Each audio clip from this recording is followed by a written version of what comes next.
in front of you for a moment of pride and privilege. Let me just take 30 seconds to just share, once again, or reinforce.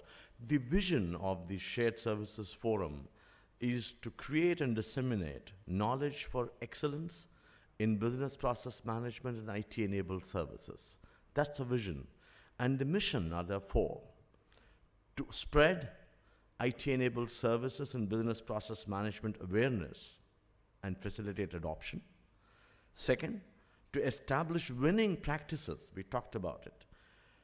That result from exchange of knowledge. I think the exchange of knowledge is one thing we have seen very actively happening. The third, which is the context today, which is to acknowledge, award, and showcase organizational achievements and professional excellence. And last but not the least, build a strong network of thought leaders, experts, practitioners, and change agents. Given this background, today we are in the time where we want to felicitate one of the most pioneering leaders which I have come across.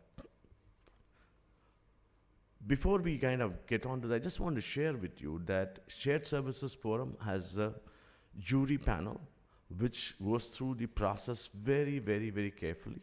We have the jury, which is Mr. V.V. Ranganathan, who is former senior partner in Ernst & Young, and he also was one of the pioneering leaders to introduce World Entrepreneurship Awards for EY in India and other parts of the world. And then we have Mr. Ram Sundar, who was the chairman of Pepsi and Ranbaxy and Jindal and so on. He is another part of the panel. And last but not least, Mr. Chandrasekhar Tyagarajan, who is the IBM CFO. So what we do from a pioneering leader point of view, I just want to take it quickly. The pioneering leader is to demonstrate 6 characteristics. First one is pioneering leadership in BPM and IT-enabled industry for global India. We call it as global India, offshoring and domestic. Individual contribution to the industry growth and transformation. Entrepreneurial distinctions. Demonstrated accomplishments. Sustained engagement in BPM and IT-enabled space, resulting in business and social impact. And these are the parameters, and what the jury panel does is really to look at who are the various leaders. This we started in 2014, and we have had Mr. Raman Roy and Mr. Akhil Gupta, who have been recognized as pioneering leaders. Last year we had Mr. Rakesh Gupta. This year, the same process was adopted. I can share with you it was on October 8th, when we spent time as a panel to look at what are the names and shortlist. Then the shortlist goes through some basic research, understanding, and so on. And then we move up the process to look at out of the many shortlists who could be for this year and how do we really progress. And then the selection is made on the chosen parameters by the jury chair and the panel. Each individual's contribution is seen in the context of what that person has done for this industry. So then we progress through the communication. So I just wanted to share with you, it's a very robust process to select the pioneering leader. And I just wanted to make sure that as we progress, this process will be continued forever. So now I request Mr. Rakesh Sinha to come and announce the award winner. Good morning, ladies and gentlemen. We're running a little late on the time, so a little rushing ahead. We have the privilege and honor to have the pioneering business leader for this year with us on the dais. This is Mr. BVR Mohan Reddy, founder and executive chairman, Cyient. I'll just take quick snippets of his profile. He has been honored, appointed Honorary Consul of the Federal Republic of Germany for the state of AP and Telangana, Fellow Institution of Engineers India, Chairman NASSCOM 2015 to 16, Chairman CII Southern Region, Chairman of CII AP State Council, Chairman Board of Governance IIT Hyderabad, President of Electronics Industries Association of Andhra Pradesh, President of Hyderabad Software Exporters Association. Many awards. Hyderabad Management Association awarded him the Lifetime Achievement Award 2015. IACC Indo-American Chamber of Commerce Felicitation Award 2008. Distinguished Alumni Award IIT Kanpur 2011, Ernst & Young presenting him the Outstanding Entrepreneur Award in 1999. Hyderabad Management Association awarded him the Entrepreneur of the Year in 1992. And we feel proud, the Shared Success Forum feels privileged and honored to felicitate Mr. BVR Mohan Reddy. Sir, I'll request Dr. Madhukar to hand over a trophy to Shri Reddy, and I'll request Mr. Ramakrishnan to read the citations, please.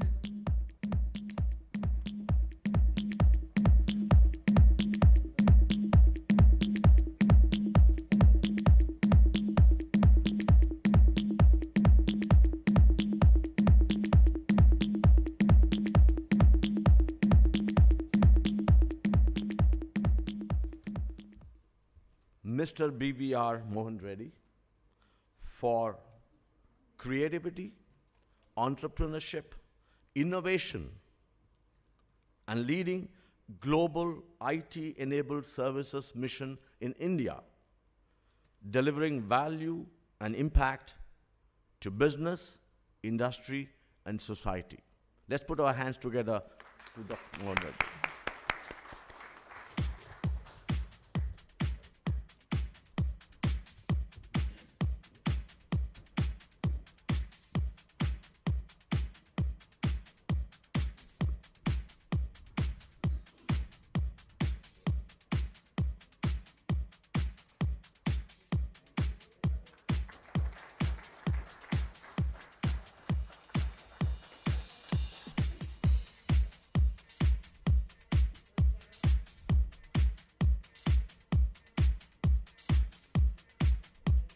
Shri Reddy would request you to make a quick acceptance speech. If you could please.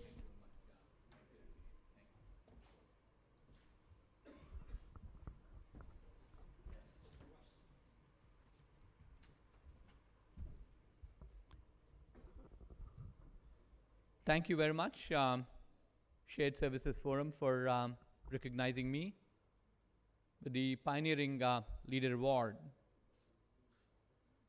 Actually, these recognitions and awards don't really belong to me. There are about 14,000 people who work for us and work relentlessly day in and day out to create value for our customers, to create value for our shareholders, and create value for the society. So honestly, this is a recognition for the team that I lead rather than in any way it's my personal recognition. I'll just share 3 thoughts as briefly as I can with you. I built an organization, an institution which I believe will live forever. I started my company with 4 engineers in my modest home on my dining table in 1991. That's 25 years back. 2 of them are still with me. One of them grew to become a senior vice president of operations. The other is a woman. She's now the head of quality control in the company. Fast forward, we now have 14,000 engineers. We have getting close to $600 million of revenue. We have $1 billion market cap. We do business in 38 countries around the world. From those 4 engineers, I believe today we have about 26 nationalities of people who work for us. I always keep going back and thinking about what made this happen. No denying at all, luck made it happen too, but more importantly than that, and more serious note, I keep saying one thing that we always believed in is values first. That's the punchline that you'll see in many places in our facilities across the world. We now have about 34 development centers across the world. Values, F-I-R-S-T first, that's actually an acronym for fairness, respect, integrity, sincerity, and transparency. These are 5 to us are something which are not compromisable. We need to be fair to each other. We need to respect each other. We need to have tremendous amount of integrity. If you want to, and then you have to show the sincerity. And irrespective of who you are, you should have that transparency. Between the various stakeholders, look at companies. Who are the stakeholders? One is, of course, the obvious employees or the associates, we call them. The investors, fairly obvious. The customers is very obvious. And finally, the 4th one, not many people recognize as a society. To me, I keep saying the foundation for me is my values. And values will not change. Number of things have changed. I described to you how we changed as a company, from no revenues to where we are, and so on and so forth. And the lighter vein, I keep also saying that I also lost most of my hair in the last 25 years. That changed. But one thing did change. My values haven't changed. So once you build those values, then on the values you have 4 pillars of strength, and these are these 4 stakeholders. And on top of that, company resides. Even if, therefore, even one pillar becomes weaker, there's instability for the company. And as I said, you have to be fair to all 4, but equally important is the fact that society is a silent spectator. It's not as active participant as the other 3 stakeholders. Customer pushes you hard, saying that I need more value, I want to get the price down. Your employees come and push you hard too. And then you have investors all the time breathing down your neck, return on my investment, value creation. But society is very, very silent. But society played an important role in your success. I drove on the main street. I didn't pay for the street, the society paid for it. Society is still supporting me. I went to a school. I keep asking my trainees when they come by, how many of you paid for your schooling? I'm sure, even if I ask the same question in this audience, not a single hand would go up. Because society supported us. So when we become successful, we have to be supportive to society too. So much before the CSR Act of 2% came into existence, we started supporting the society. And amazing are some of the results that we see. We have about 14 schools under our management, which are all government schools adopted from the government. In these schools, I'll just stop 3 parameters that my dashboard shows all the time. What is the percentage of girl population? When you adopt these schools, less than 20% of the girl population. We went back and asked this question, why 5 times? Relentless root cause analysis. And answer was fairly simple. The toilets are not functional. There's no water in the toilet. So poor, my girl child, the moment she becomes 6 or 7, she starts recognizing something called privacy, and she has only one choice to make. And what's the choice? She says, I don't go to school. So we went back and said, what do we do with this? What does the child do when she comes to school in the morning? Or the boys do. First thing, sweep the floor. And what do they find on the floor? Broken beer bottles, used cigarette stubs, used condoms. I've seen it with my own eyes. Is that acceptable to your children or my children, or my grandchildren for that matter? No.